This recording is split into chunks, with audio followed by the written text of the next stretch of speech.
you're traveling through another dimension. A dimension not only of sight and sound, but of mind. A journey into a wondrous land whose boundaries are those of imagination. Your next stop, the Twilight Zone.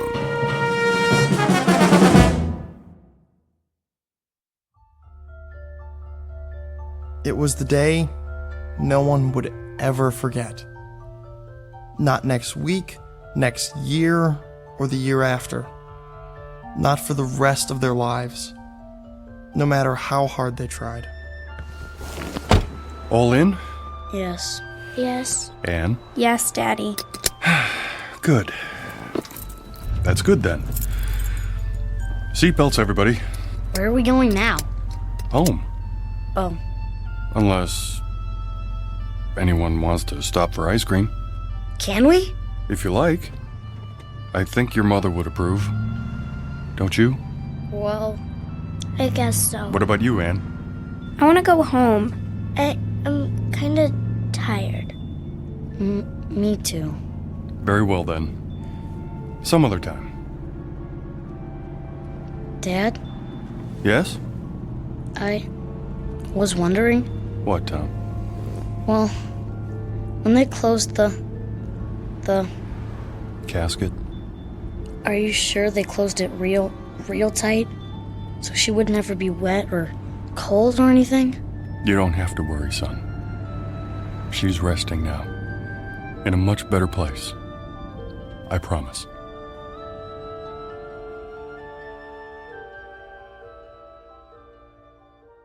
It was the week the world ended. And yet, incredibly, it was also the week something new, something truly fantastic began.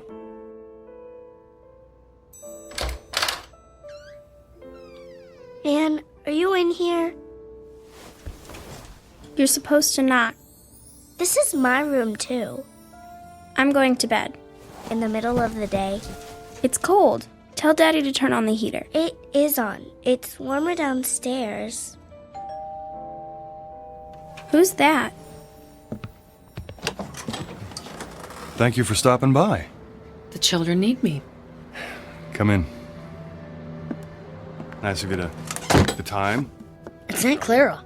We know. Is she here to take us away? Let's go listen. I'll see about a sitter first thing tomorrow. They need more than that. A maid as well.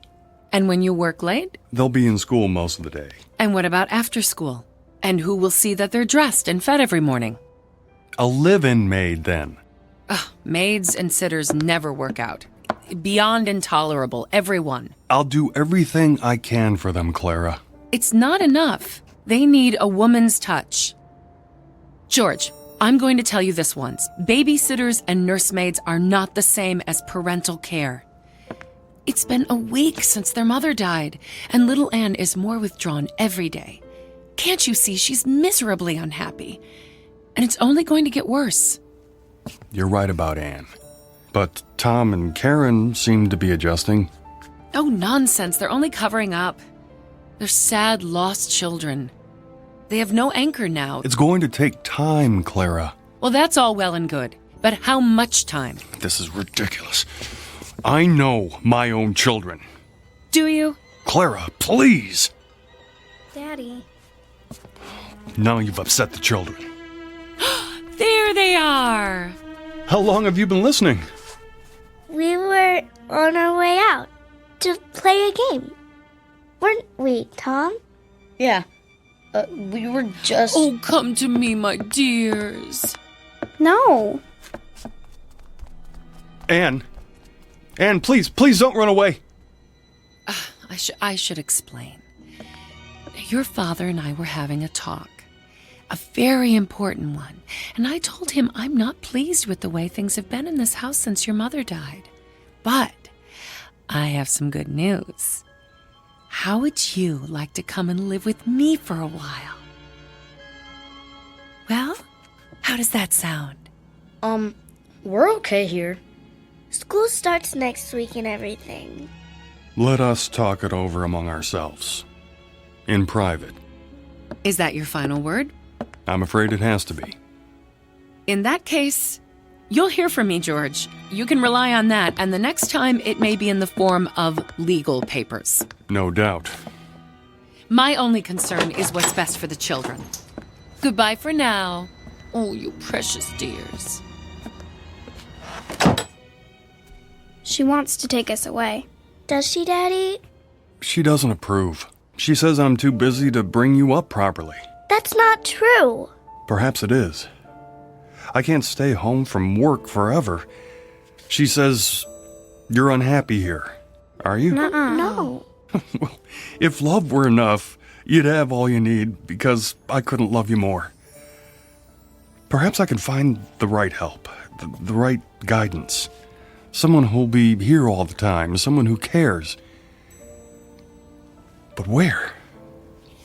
Where do I advertise for that? Wanted. One loyal, gentle soul will always... Dad. Hmm? Look at this. What do you have there? Modern Science magazine? It came in the mail. There's an ad in the back. It says... Let me see.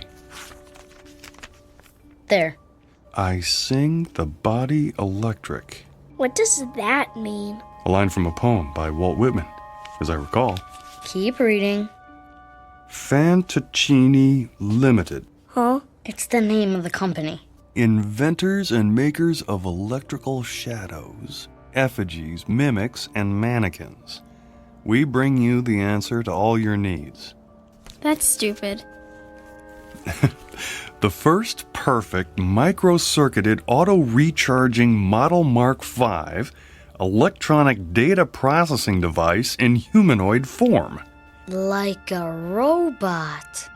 Built with precision, designed to accommodate any problem, large or small. Worried about finding the right housekeeper, personal assistant, secretary? Whether you require a teacher, friend, or companion, the Model Mark V will listen, interact, and learn, adapting perfectly to your requirements. A lifetime warranty. It never breaks down. There's no such thing. In male or female form, fully customized, satisfaction guaranteed. Did you hear that? Satisfaction guaranteed. It's a crazy idea. Let's not talk about it now. Well, we need to do something. I said that's enough. Besides, anything they build has gotta be better than Aunt Clara. Doesn't it? Sure does. Oh, that was a good one, Tom. I don't know how long it's been since we laughed. It even says there's a free trial period. Well? Well, what? It sounds okay, but can they really make a machine that looks like a person? I don't know. It doesn't sound okay to me. I suppose it wouldn't hurt to pay them a visit.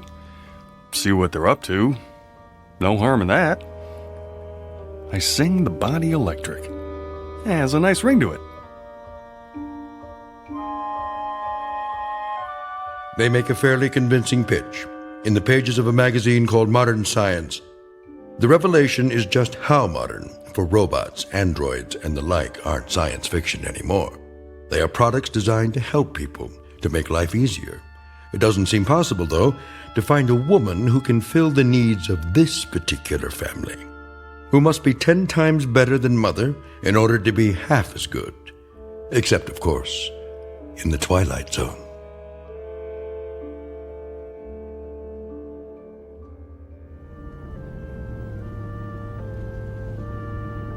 There's the sign. Fantaccini. Why do they call it that? Who cares? We'll have to ask. As soon as I find a parking space.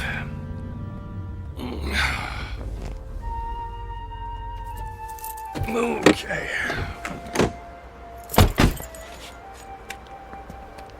Can I ring the doorbell? You always get to do everything. Now, your brother found the ad. Wow, some bell, huh? Won't you come in, Mr. Simmons? We've been expecting you. You have? I called ahead for an appointment. Feel free to browse the showroom. I'll be right with you. Wow, this is incredible. Look. What's that supposed to be? A whole table full of marbles? I don't think so, son. More like glass eyes. Wow. Blue and brown and hazel and green. I want her to have eyes like this. Well, careful, just don't touch them. Oh, please do. Guido Fantocini at your service. An unusual name. It's Italian. It means, roughly, dream people. Or, as I prefer, shadow puppets. This is my daughter, Karen. Hello. And, Don't tell me. Tom. And you must be Miss Anne Simmons. Age 11? Or is it 12? She's only... I'm going to be 11 next month. In that case, allow me to present you with this golden key. It's awful big. What's it for? To wind her up, of course. To wind what up? Why, your new, let me guess, nanny? Tutor? oh, that and more, I'm afraid. The children lost their mother recently, and without anyone else at home... Nobody can take her place. Nobody. In that case, might I suggest our grandmother model? It's very popular. Do we have to wind her up every day? The key is symbolic, a way of introducing our product line. What sort of product are we talking about? If you can be more specific. As specific as you like. The end result is entirely your choice. First, you'll select the eyes, any color at all.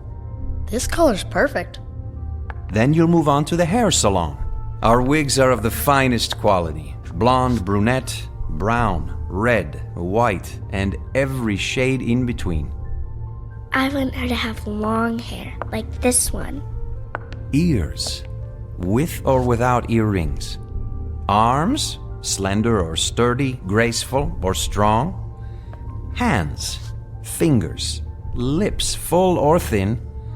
As for body type, the choice is again yours. Tall, short, the height you prefer to the millimeter. Very impressive. But they're just pieces.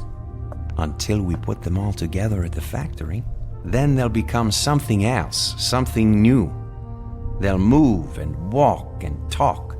Machines don't talk. Grandmothers do. Listen. I sing the body electric. I celebrate myself and sing myself. Who's that? One I sing voice the out of body many electric. possibilities. I Try another. celebrate myself and sing myself. I sing the body electric. I sing the I body celebrate electric. myself. I Or celebrate another. Sing myself and myself. sing myself. I sing the body I electric. sing the body electric. I celebrate myself. myself. I sing the and body sing electric. myself. I celebrate sing myself. I sing the and sing body myself. electric. I sing the body myself electric. and sing I myself. celebrate myself. and sing Pick myself. one. I sing the body I electric. celebrate I celebrate myself and sing There. myself. I No, sing the body electric. that's not right. I celebrate Too high? myself Too low? and sing myself. Go ahead, turn the knob. I sing the body electric I celebrate myself. and sing myself. I sing the body Could electric. you make her just like my I mother? celebrate If you myself. wish. and sing myself. Exactly? I sing the body To electric. a I T. celebrate myself Then- and sing myself. I don't want her. Please, Anne. I want to leave. You've dropped the key. Wait. I sing the body electric I celebrate myself. and sing myself. I've I almost sing got the it body right. Electric. I celebrate myself. And sing myself. I sing the body electric. I celebrate myself and sing myself. The armies of those I love engirth me, and I engirth them. They will not let me off till I go with them, respond to them, and discorrupt them, and charge them full of the charge of the soul. Grandma.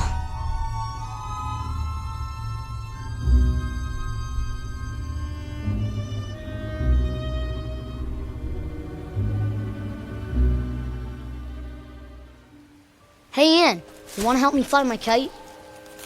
I'm reading. Where'd you get that? Dad bought it for me. Here, hold the string. I'll run till it gets up in the air and... What's wrong? Hear that? So? Somebody's coming. Maybe it's the mailman. No. Then who? Hello. Hi. You must be Thomas. Do they call you Tommy? Just Tom. Well, Tom, then. Is that your sister, Karen?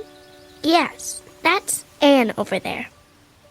Of course. Who are you? Well, give me any name you like. Melissa, Lavinia, Malvina. Do I know you? Well, don't you?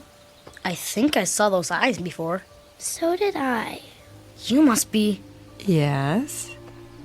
Grandma? Say it a few times. You'll get used to it.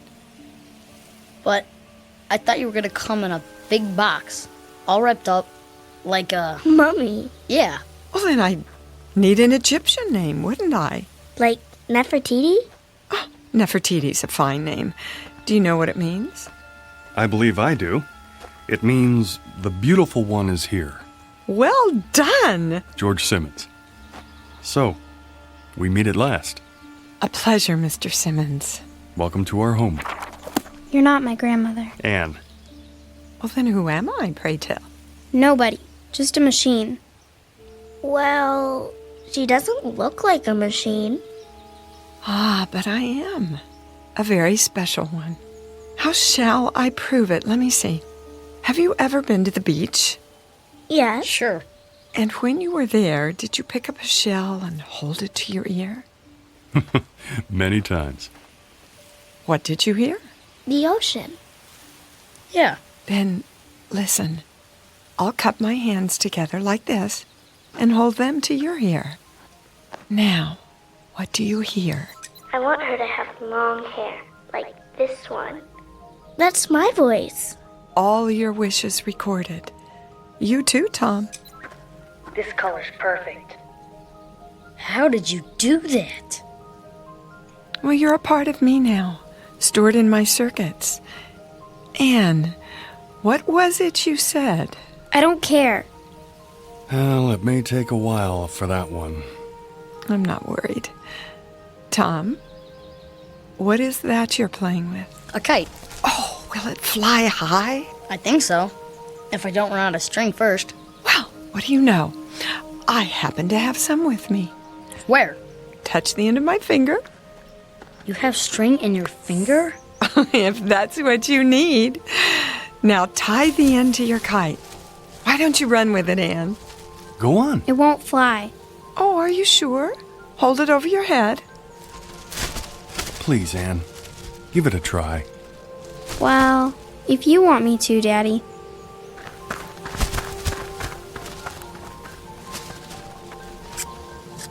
Hey, look at that! Don't let go of the string. Oh, I wouldn't think of it. How high shall we fly? The moon. The moon it is. It's almost out of sight. What do you say? Thank you. Yes. Thanks very much. You're a great kite flyer. Now, what's my name? Grandma. Anne, look at what Grandma did. Anne? I don't want to play.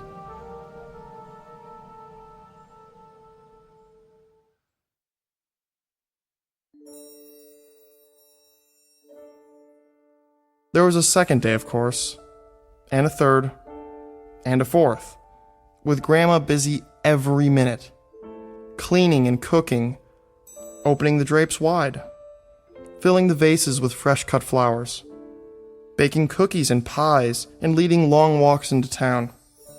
But the most beautiful and special thing was the way she paid attention to everyone. She took time to listen, really listen, and remember every word, every thought, every wish, as if that were her only purpose. She seemed clever beyond clever, human beyond human. Anne finally began to join in, but slowly. To walk if not to run, to listen if not to hear, to watch if not to see. And as the days turned into weeks, Grandma waited. She never tried to urge or force. Sometimes, When Anne didn't come to the table, Grandma left dinner on a tray by her door. Big spoons first, then the little spoons. Is that right, Grandma? Perfect, Karen, dear. Is that your father home already? Yeah. You heard him before he got here. Daddy! Hello, sweetie. How was your day? Grandma taught me how to sew. Did she now? Good evening, Mr. Simmons. Dinner is almost ready. Well, looks like you have a helper. I made the mashed potatoes. Indeed, she did. I'm proud of you, Karen. Where's Anne? She's upstairs doing her lessons.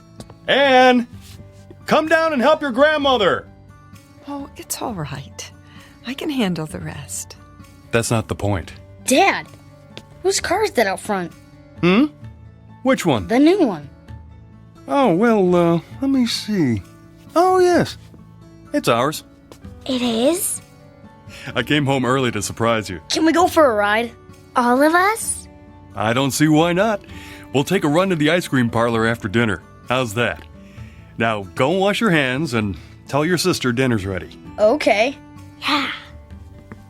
Thank you for being so good to us. Good for us. And that includes me. I'm sorry about Anne. I'll have a talk with her. Now, don't you worry about Anne. She'll accept me eventually. You seem very sure. Mr. Simmons, children are the most complicated creatures in the world.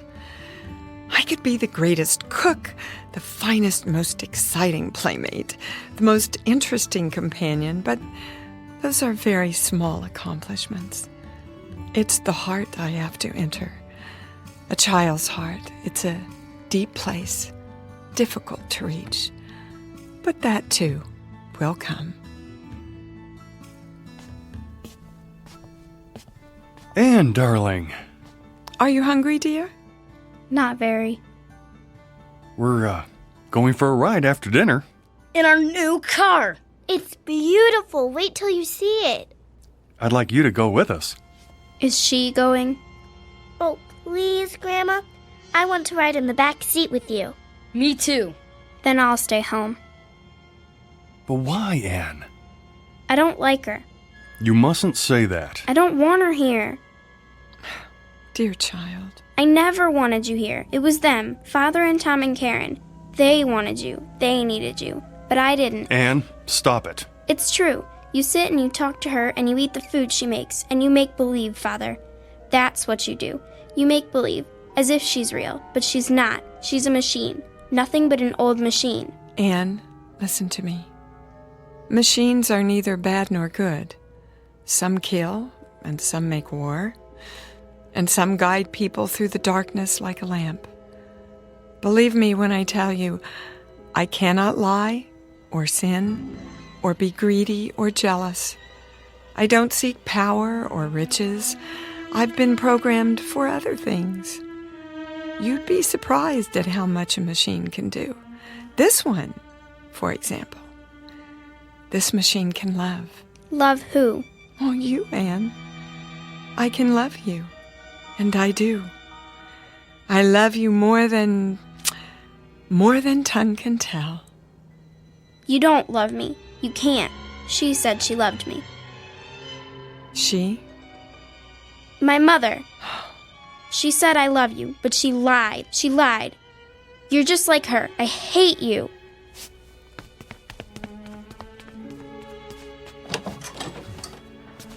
I'll go after her. Not this time. There's no place for her to go. No place except to me.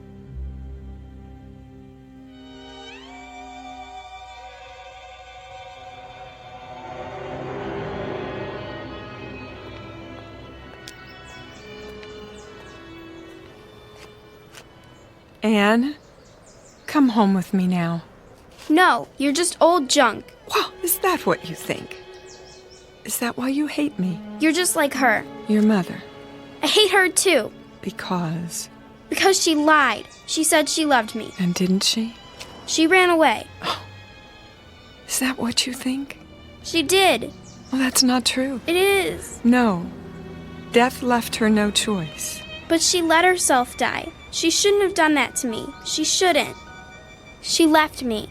And you think I'm like her? You are. You're only trying to trick me. Oh, it's not a trick. It is. I don't give you permission to love me. There she is. Anne, come back. No, I won't. I won't. Anne, stop! The light's red! Anne! No, child! You mustn't! There's a truck! Leave me alone. Then stay where you are. I'm coming. Anne, no!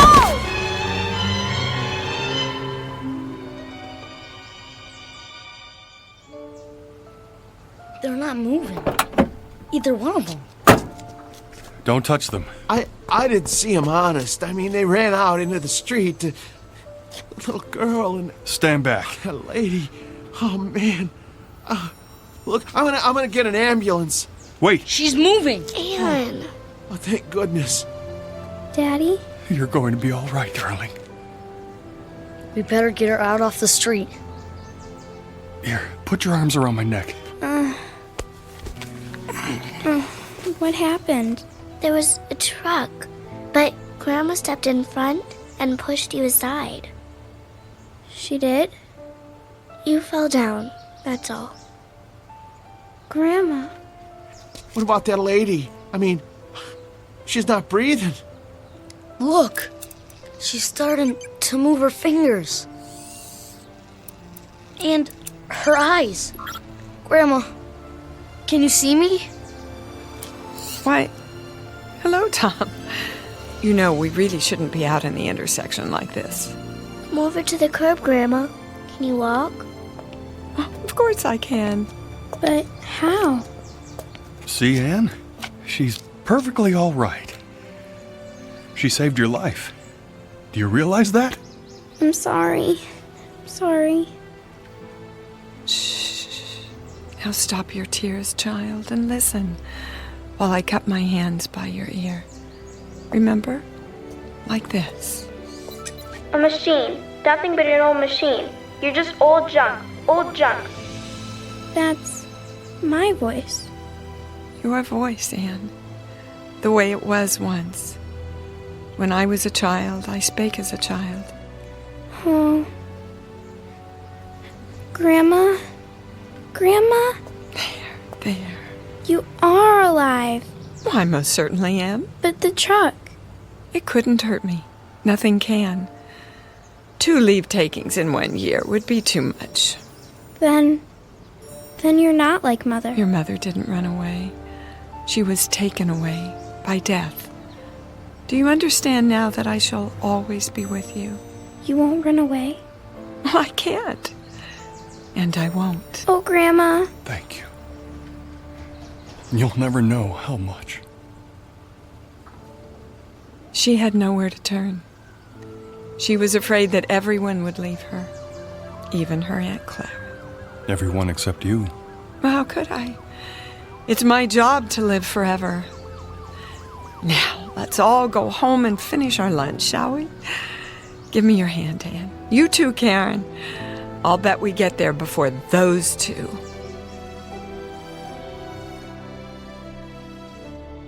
As of that moment, Grandmother became an irreplaceable member of the family, an integral part of their lives. She was more than important. She was vital, the very essence, the most crucial part of being alive. And she shared it all with them, without effort, as if it were what she was born to do.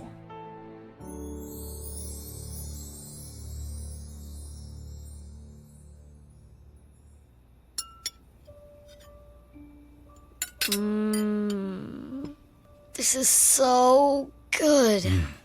Delicious. Thank you. May I have some more, please? Well, if there's any left, I may have had more than my share. I take it you approve, Mr. Simmons. Oh, please. I'd prefer it if you call me George. Clean your plates, all of you, or there'll be no dessert.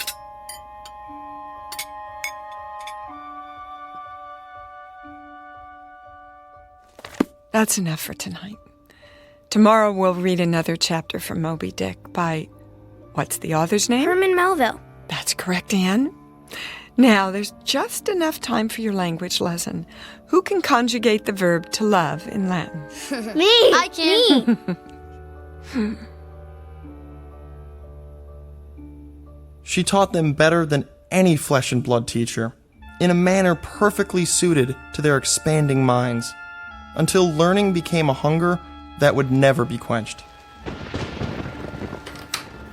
Grandma, are you asleep? Oh, you know better than that. Do you need something? Hot chocolate? A plate of cookies? It's the storm. They're scared of thunder.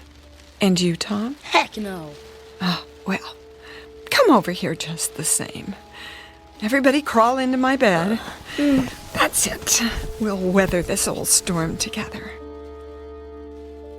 They would never see lightning, never hear poetry, never listen to foreign tongues without thinking of her. Everything they would ever see, hear, taste, smell, and touch would remind them of her. She was all life to them, the source of the Nile. And all life became wondrous, quick and electric, like her. And one day, it came time for the inevitable, the unthinkable, the day of saying goodbye. Thank you for carrying my suitcase, Tom. Such a fine gentleman. It's the least I can do. The same suitcase you brought with you, how many years ago? Now, let's not get maudlin. Grandma, do you have to leave today? Oh, yes, Karen. It's time. We're going to miss you. And I you, Anne. But why do you have to leave at all? You're going off to college now, and you won't need me. That's the way it should be. But you've been our world. I'm not the world. The world's out there, and it needs you. What happens to you now, Grandma? Oh, back to Mr. Fantaccini and the rest of the Pinocchios. He should have called himself Geppetto. Don't joke about it. Oh, but it's true. You've been my family here, and now I must go back to my first family. My brothers, sisters, aunts, cousins, all the other robots. And do what? Some stay at the factory. They're taken apart and recycled. Not you. Or perhaps I'll be returned and sent out to help another family like yours. They can't destroy you. I won't let them. Nor will I. Destroyed? Oh, what a silly expression. I'll go for a while to the room of voices. The room of what? Oh, a great dim room. A kind of parlor where all the other mechanical grandmothers are brought and stored for, a month or a year. And in that room we'll sit and rock and murmur and whisper to each other. And we'll listen and tell what we learned from the world and from the families we lived with. I'll share what I learned from Anne and Karen and Tom and even you, George. You didn't learn anything from me. Oh, didn't I? Don't be so sure. But you taught us. Is that what you think? Foolish lad. Why, now I have so much to share in the room of voices. Everything you ever said or did, everything you ever laughed or cried about. And someday... Someday what, Grandma? For reasonable creatures, we have an unreasonable dream. Someday, if we're very wise and very good, perhaps we'll gain the greatest gift of all. Oh, Grandma, you don't have to wait. You're alive now. You've always been alive to us. Well, there's my cab. I'll get your case. Oh, no, I wouldn't hear of it. Grandma, am I never going to see you again? Well, the world holds many surprises. Someday, when you're very old, with childish ways again, in need of help, send for me. The old nurse, teacher, companion. And I'll come back. Hard to imagine. Oh, we'll never be old. But then... you'll never come. I mean, if we don't, we won't ever... Do me a favor, would you? Anything. Go on upstairs. Quickly now. I'm not one for goodbyes. Grandma! There. Mind your grandmother. Quickly!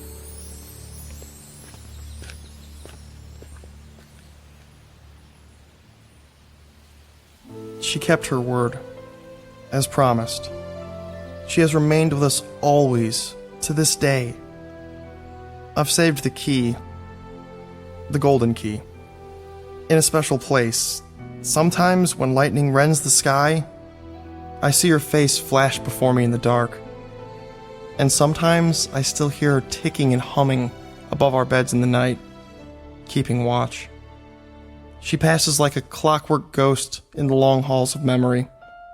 The sound of bees swarming after the spirit of summers lost. I remember the day no one will ever forget. Not for the rest of our lives. It was the week the world ended.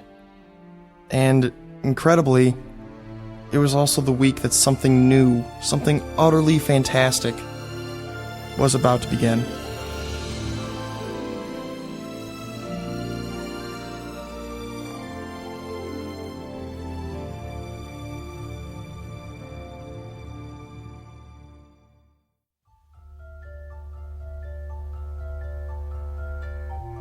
As of this moment, the wonderful electric grandmother moved into the lives of children and father.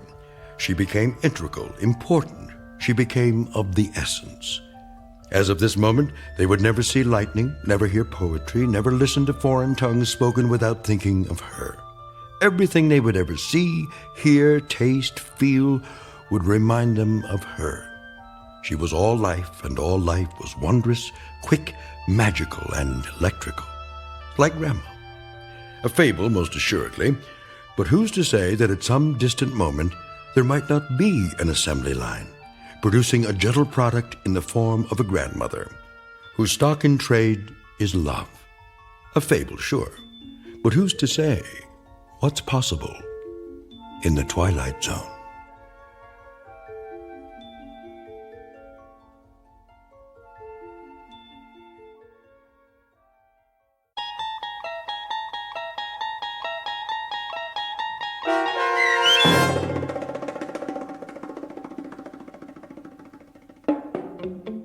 I Sing the Body Electric, starring Dee Wallace with Stacy Keach as your narrator, was written for The Twilight Zone by Ray Bradbury and adapted for radio by Dennis Etchison. Heard in the cast were David Pasquesi, Tony Marcus Jr., Donna J. Folks, Joe B. Cerny, Patrick Cerny, Haley Nabig, C.J. Amari, Elena T. Wilson, Natalie Pear, and Zoe R. Rand. This copyrighted radio series is produced by Carl Amari and directed by Joe B. Cerny for Falcon Picture Group. Sound design, custom Foley effects, recording, and editing are done in the Cerny American Sound to Picture Theater by sound designers Craig Lee, Bob Benson, Todd Beyer, and Tim Cerny. Music for The Twilight Zone is provided by CBS and American Music Incorporated, New York. To learn more about the Twilight Zone radio dramas and to download episodes, including 3 free episodes on our homepage, visit our official website at twilightzoneradio.com. Doug James speaking.